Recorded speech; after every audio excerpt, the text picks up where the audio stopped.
I've been married for almost 20, so, but being with somebody that long, I would think I can't even imagine when you get to a point where you say, okay, we know now that we can no longer make this work. Right. We've tried everything, and we'll get into it, but highlighting that I feel like our conversations, you've been taking the right steps, if you will, to get through, I don't want to call it a breakup, but it is a divorce, whatever you want to call it. Well, it's grieving. Yeah. It's more than just a breakup. I think there's an element of grieving that goes into a breakup. But when you're talking about half your life, pretty much. Yeah. Can I ask how old you are? Can I ask how old you are? 40, Okay. 48, but I knew her You're for 48? 48. Oh, I thought you were younger than me. Oh, man. What? Okay. No, yeah, Well, I'm an you old look guy. better. Dude, I got this gray hair. I dye mine. Dude, since so, the stuff, and I'll get into some of the stuff with, that we had internally besides this. It's all the wrinkles. I look at pictures from like 3 years ago and I'm like, You're like, damn it. what happened? And then I look in the mirror, I'm like, what happened to this? This guy's like getting older, I all the stress. started waking up in the morning. This happened just a few weeks ago, and I've got this new crease on my forehead. I'm like, what the hell is that from?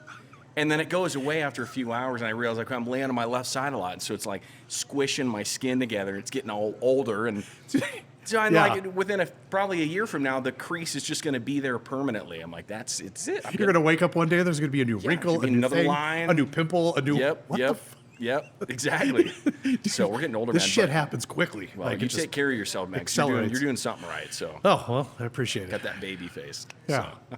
Yeah. It doesn't feel So like back to the grieving thing, though. That's, So I guess the biggest thing is the hardest thing is like that's a big deal. When your world gets rocked, because nobody ever goes into this stuff going, well, what if you're not 1 foot in and out, 1 foot out, and you're like, shut my ringer off. Dude, when this happens, it's just a shock to your central nervous system. It's like when you go through struggles and problems, there's line of sight. There's a path forward. How do we get through bumps? And I think when you've been together with somebody for as long as you and I have, there's generally a path forward. It may look rocky. You may have 2 steps back, but you may kind of, thrust forward. But at the end of the day, it's like once you reconcile the fact that you have to grieve this like a death. Right. What you've known and what you've built when it's no longer there, it's a weird feeling.